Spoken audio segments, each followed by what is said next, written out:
Bismillah. Assalamualaikum warahmatullahi wabarakatuh.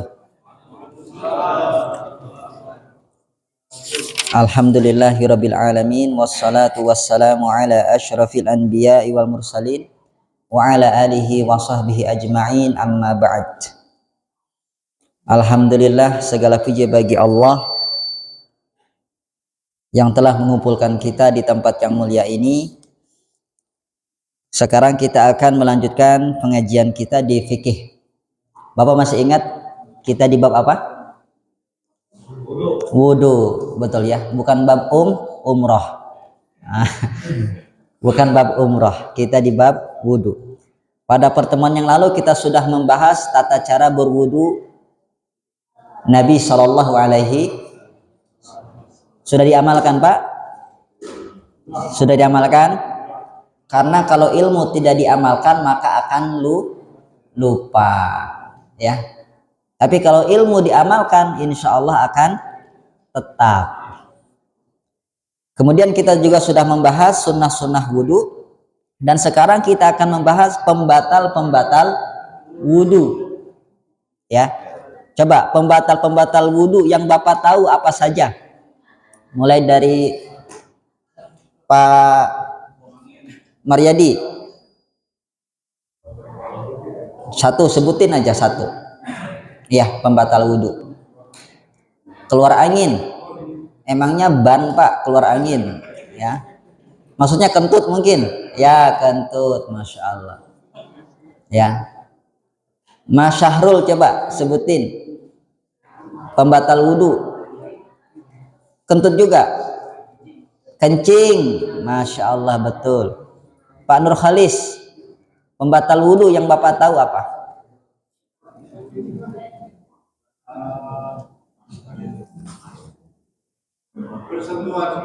Bersentuhan. Dengan apa, Pak? Dengan jin apa dengan gimana? Dengan lain jenis. Ya. Pak Nurdin. Pak Nurdin ya? Hah? No, Nardi ya, afwan. Aduh, serempet-serempet. Pembatal yang Bapak tahu apa? Terkang kotoran. Ya, ayam, kambing, Insya Allah. Ya, Pak Agus. Pembatal wudhu yang Bapak tahu apa?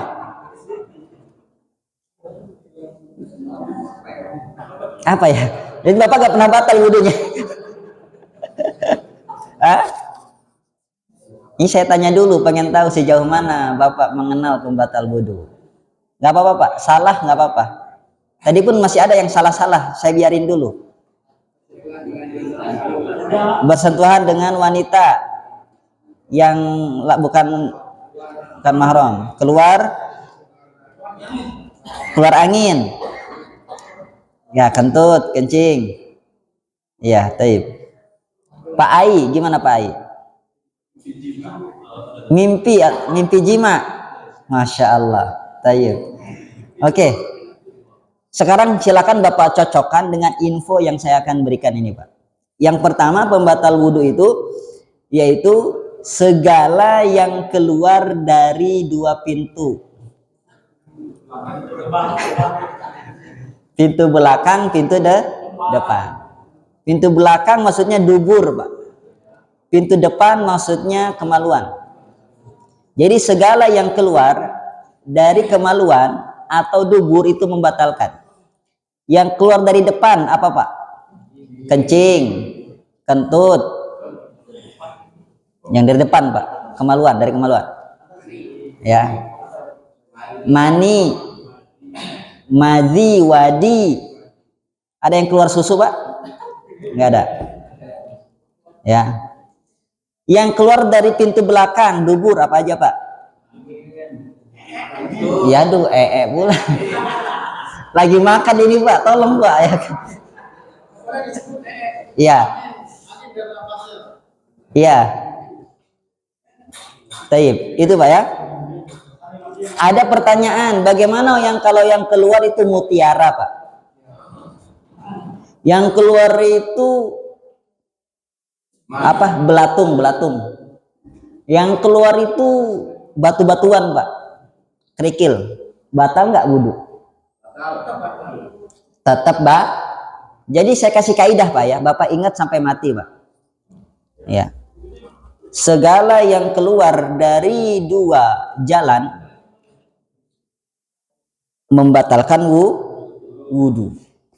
Ada yang beraknya itu keluar real Pak, nggak ada? Iya. Pokoknya mau yang keluar itu sesuatu yang lumrah, kayak kotoran, ya kan? Kayak kencing, atau yang tidak wajar, ya, seperti belatung, kerikil, itu tetap membatalkan wudhu. Paham? Ya. Jadi yang jadi patokan bukan itu najis apa tidak, tapi tempat keluarnya dari mana.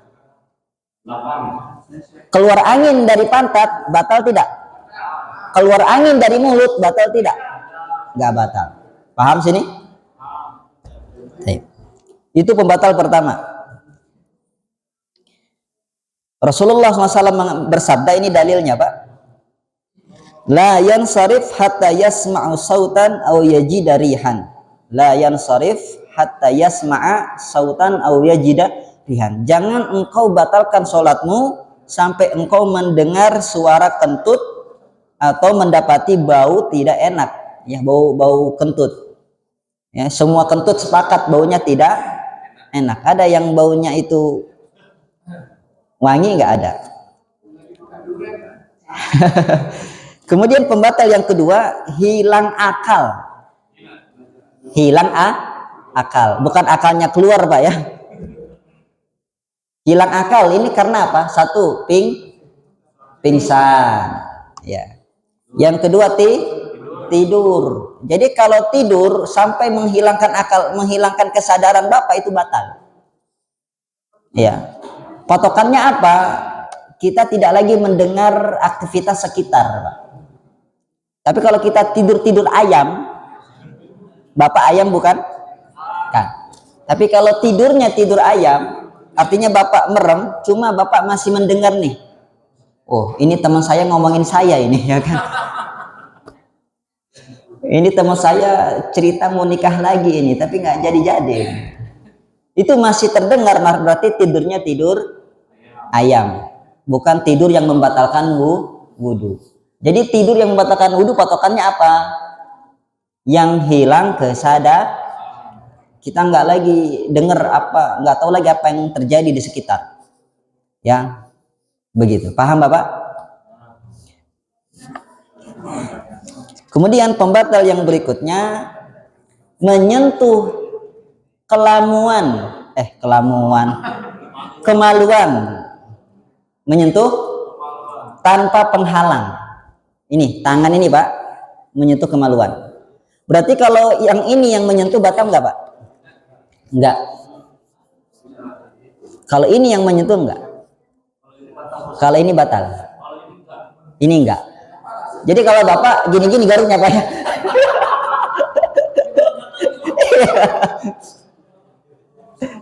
Ini pembahasan fikih. Ternyata memang kalau ini tuh ada penelitiannya Pak. Di sini mengandung saraf-saraf. Ya, kalau tersentuh ini lain dia rasanya Pak ya. Begitu. Karena itu pertama. Yang kedua, dalam bahasa Arab yang namanya menyentuh ya pakai ini Pak. Al-lamas wal mas itu pakai telapak tangan, bukan pakai kulit, ya. Jadi yang kedua pakai penghalang Bapak. Kalau penghalang nggak batal juga. Misalkan Bapak gatal celana, ya. Dalilnya mana membatalkan wudhu? Kata Nabi SAW, man massa farjahu falyatawadda. Barang siapa yang menyentuh kemaluan maka wajib berwudu, ya. Walaupun tanpa syahwat, apalagi kalau pakai syahwat. Karena di sini Nabi menyebutkan secara mutlak, ya. Kemudian yang berikutnya, makan daging unta. Nah, Bapak baru dengar.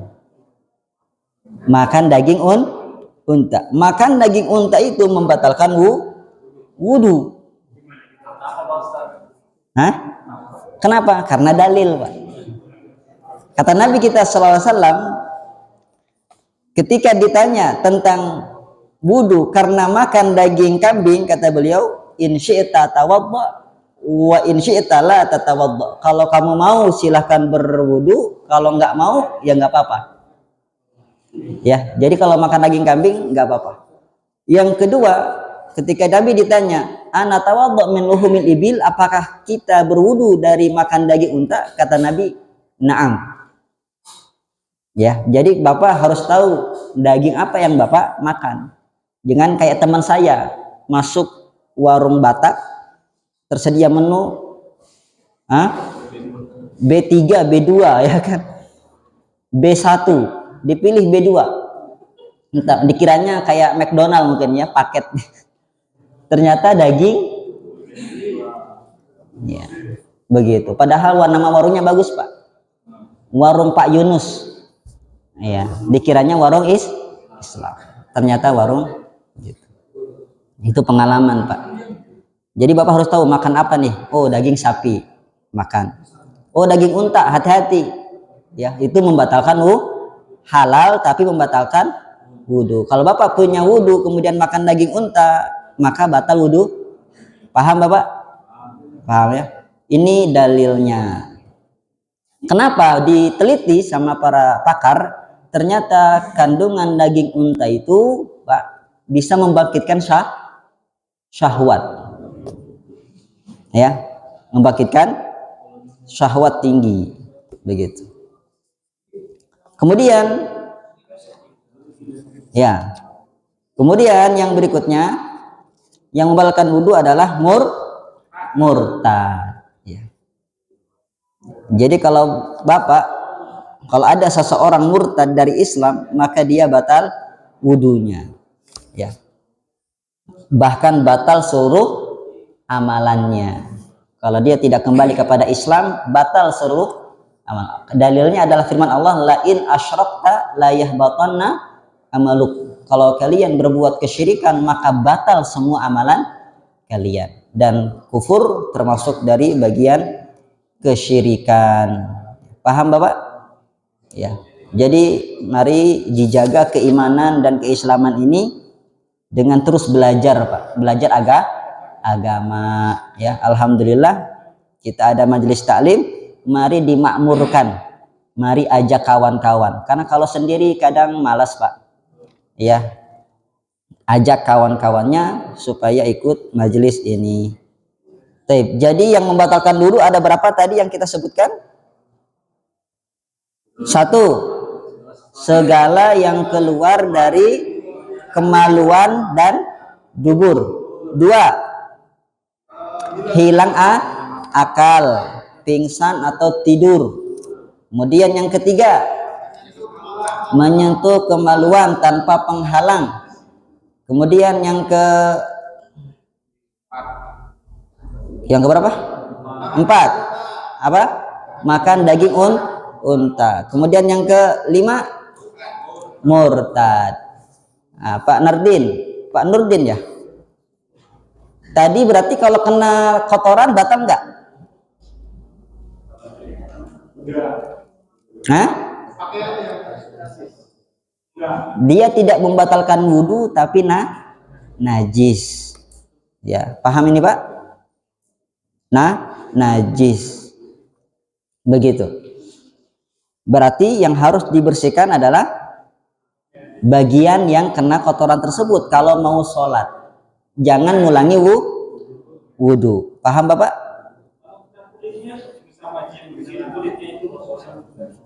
Iya, kalau terkena kulit sama bersihkan saja kotoran tersebut baru sholat. Tidak perlu ngulangi wudu ya.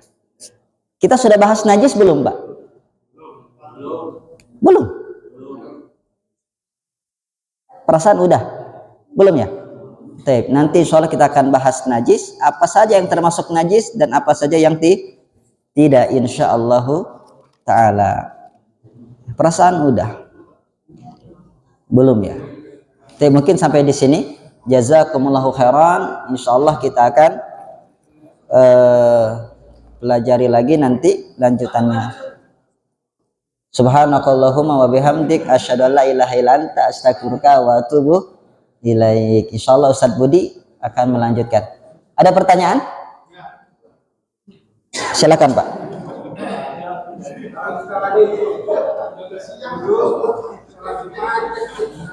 Tolong tenang Bapak. Ya Pak, silakan.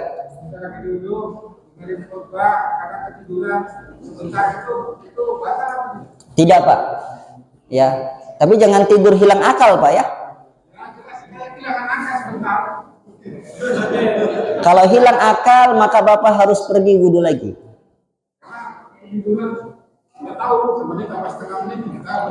Bapak usahakan kalau lagi khutbah itu jangan tidur, bahaya ya, karena bisa membatalkan wudhu tidur tersebut, hilang akal. Kemudian kewajiban kita juga mendengar khutbah, dan kalau tidur nggak terdengar khutbah ya. Sikap kita bagaimana solusinya? Solusinya Bapak tukeran sama kawan. Ini petunjuk Nabi kita, kalau kita ngantuk ketika tidur, minta kawan, kasih isyarat, jangan ngomong, akhi pindah, enggak, jaga boleh ngomong pas khutbah ya. Kasih isyarat. Ya. Itulah. Gimana bahasa isyarat Bapak? Iya, bergantian. Nah, gitu. Dalam ketika khotib khutbah enggak boleh ngomong. Tapi kalau pakai bahasa isyarat boleh.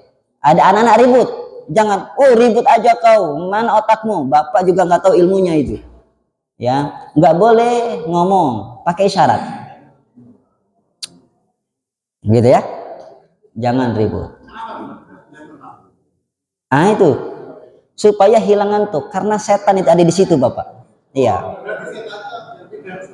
enggak, biar tukaran gitu Pak, ya, putaran. Gitu. Kemudian kalau Bapak memang merasa itu tidur hilang akal, enggak lagi, Bapak batal wudhu. Setelah itu balik lagi, ya insya Allah enggak masalah itu. Lanjutkan dengar khutbahnya. Paham Bapak? Ada lagi pertanyaan tadi? Sebelum kita ganti pemain, silakan Pak Sahman. Susu? Masya Allah. Iya. Yang membatalkan wudhu itu adalah daging unta. Adapun susu unta itu tidak membatalkan. Ya. Silakan. Ya, tapi kan beda ininya, beda bendanya. Yang satu padat, yang satu cair. Ya. Bapak sama, saya sama Bapak sama-sama manusia. Beda dikit aja, beda nasib.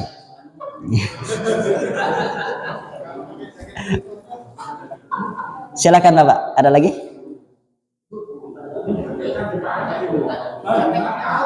Hah? Boleh. Kata Nabi SAW, ayyuma ihabin dubigo faqad tahuro. Kulit apa saja kalau sudah disamak maka dia jadi suci. Boleh digunakan untuk sholat, pakai pakaian. Tapi kalau kulit-kulit hewan buas, ya kayak buaya, harimau, Nabi melarang secara khusus. Pernah saya bahas kalau masalah itu? Belum, bapaknya nggak hadir mungkin ya. Atau bapak lupa. Ya, karena itu silakan. Barangkali saya kan habis wudhu, Ustaz. Terus saya punya anak tiri, misalnya anak tiri. Ya. Jadi saya nego sama anak tiri itu gimana, Ustaz? Dalam madhab Syafi'i itu batal, Pak. Dalam madhab Syafi'i batal. Dalam madhab ulama yang lain ya nggak batal. Ini khilaf ulama. Ada lagi? Sudah tidak ada ya? Barakallahu fiik, jazakumullahu khairan. Mohon maaf jika ada salah kata, salah ucap. Semoga Allah Subhanahu wa taala memaafkan kita. Subhanakallahumma bihamdik asyhadu an la ilaha illa anta astaghfiruka wa atubu ilaik. Assalamualaikum warahmatullahi wabarakatuh.